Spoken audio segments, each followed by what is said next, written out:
All right, welcome everyone. Thank you for joining us today to learn about healthcare literacy and preparing patients for telehealth visits. Um, Today's virtual office hours is brought to you by the Upper Midwest Telehealth Resource Center. And I'm Becky Sanders. I am the program director for the Upper Midwest Telehealth Resource Center. We cover 4 states, Illinois, Indiana, Michigan, and Ohio. And this program today is also brought to you through a contract with the Ohio State Office of Rural Health. So we're pleased to have you, and I'm going to turn things over to my coworker, Deena Dodd. Good afternoon, everybody. Thank you so much for joining us. First and foremost, I want to say how much I appreciate the opportunity to share with you some resources today. So without further ado, I'm going to go ahead and screen share.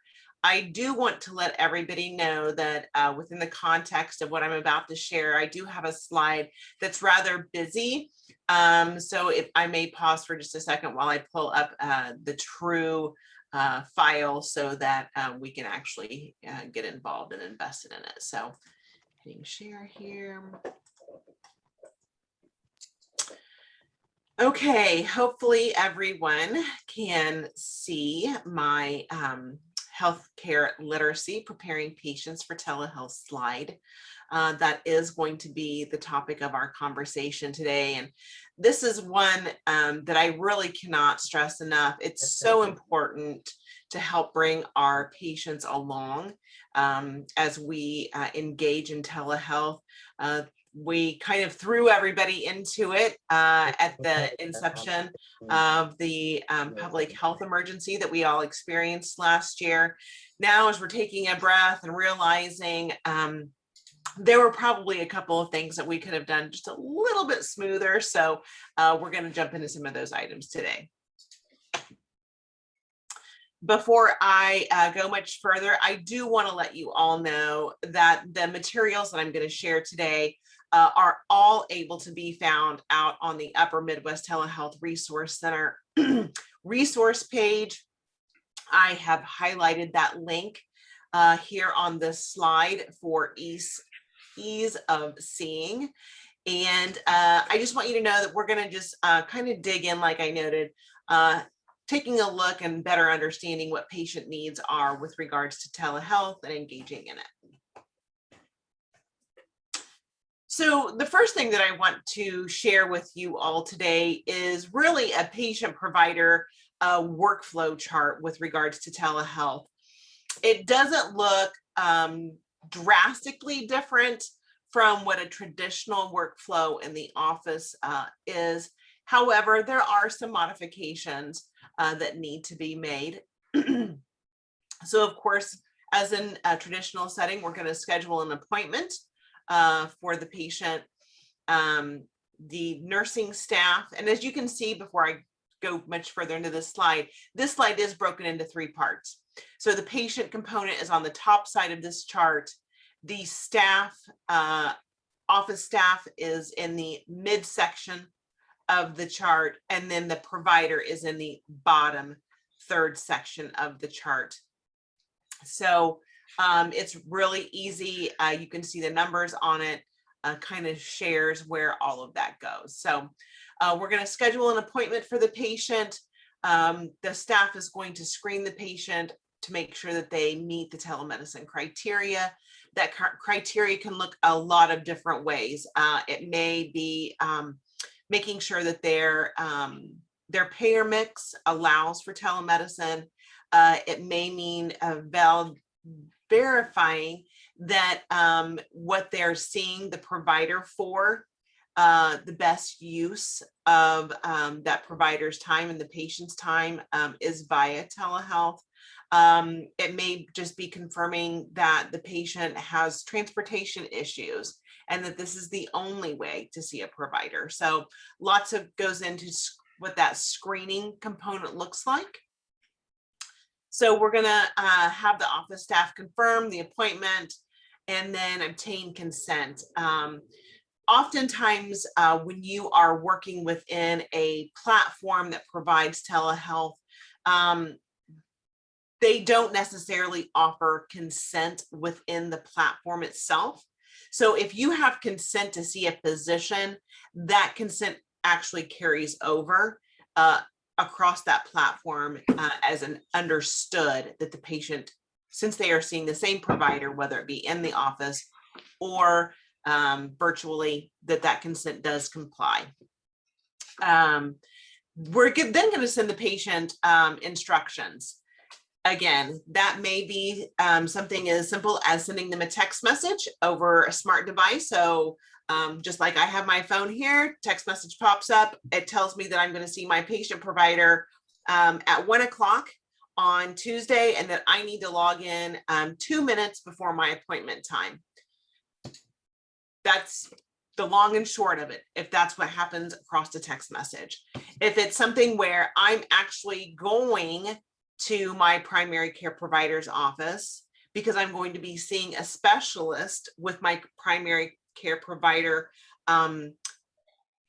collaboratively, if you will, it may be a little bit more instructional to help the patient understand exactly what that's going to look like. So we're going to log that patient in. We're going to make sure that there's some kind of a greeting for the patient so that they're just not out there in some kind of a black hole, if you will. They're going to feel like they've been recognized, even if that's an automated greeting. Those are important. If they have the capacity, we're going to take vitals for that patient. Oftentimes that can only occur in a provider office. However, if they're at home and they do have the means to take a blood pressure because they've got it, that they have a cuff in their home, that definitely is one way to secure that. If they've got a pulse ox, those pulse oxes can be secured various places, or maybe you've handed one out from the office as something that you know that you're going to be using telehealth with a number of patients. You order a box of them and you're handing them out to those folks that you're going to be seeing. And then we're going to make sure and prepare the provider for the appointment. That means making sure that they have access to the patient history. That may be a verbal cue, actually, that one of the office staff gives the provider, depending upon what exactly you're asking the provider to do. Just making sure that they're ready to execute across the platform and relieving that provider of any anxiety that they might have of providing a telehealth visit.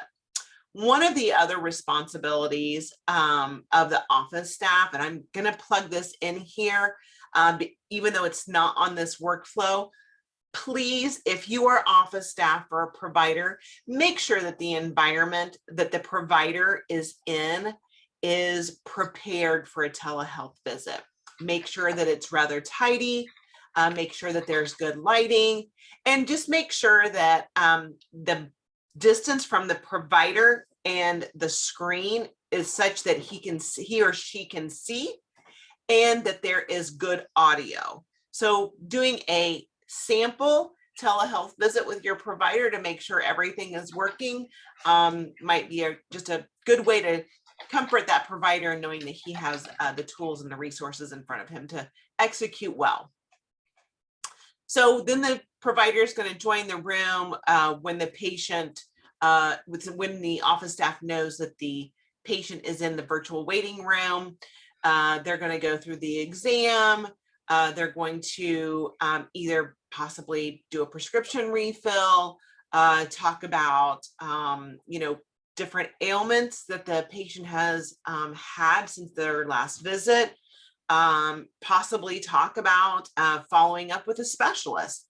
There are so many elements to what can occur within the course of a telehealth visit that really multiple things can occur. So moving quickly through the rest of this chart, we just want to make sure that there are any questions that need to be addressed from the patient side, scheduling a follow-up, it might be necessarily from the staff side, making sure that the provider has the opportunity to complete his documentation.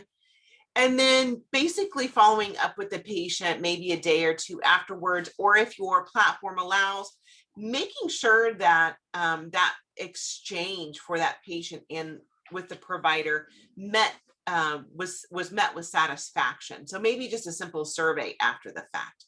All of those things are super important in creating a workflow for telehealth in your office. If you joined us on Tuesday, you probably saw this slide. It's really about creating an opportunity to answer any questions for a patient that they might have. And we encourage you to go out to the UMTRC website. You're welcome to print this off, but it just actually answers any questions or concerns for the patient. It helps them understand what to anticipate during the course of the appointment, and just allows them a sense of understanding of what all can occur and what needs they might have, especially where broadband is concerned, or if they have Wi-Fi in their home, or maybe they need to get someplace where they can have access to Wi-Fi, so that they know that, again, what their side of this appointment might need to look like. And then lastly, this is the slide that I noted was really busy. So I'm actually going to move this over for us to see. So this is the same slide that you just saw momentarily. And I'm going to enhance it so that we can all take a better look at it. Okay, so this is again available on the UMTRC website. And this just is something to be mindful of when scheduling appointments. It does benefit both the patient and the provider. There are little prompts on here for both. Recognizing some of the things that are important: routine checkups, heart health every 6 months, how often they can see their provider, of course. The fact that men and women are different and their needs are different is also recognized on here. Recognizing that telehealth is not just for the physical side of health. One of the things I love about this product, it actually lets folks be mindful that mental health is just as important as their physical health and can definitely be addressed over telehealth. And I know during the public health emergency, we all have heard that mental health and behavioral health for many folks were stressed and became challenging. So without a doubt, there are countless individuals, pardon me, across our state that the pandemic has created an opportunity to seek and desire really to have that behavioral health or mental health checkup. So if you're a provider, and of course, oftentimes you'll hear a provider say, gosh, I went to school to treat people physically, but I find myself treating a lot of folks who have anxiety or depression.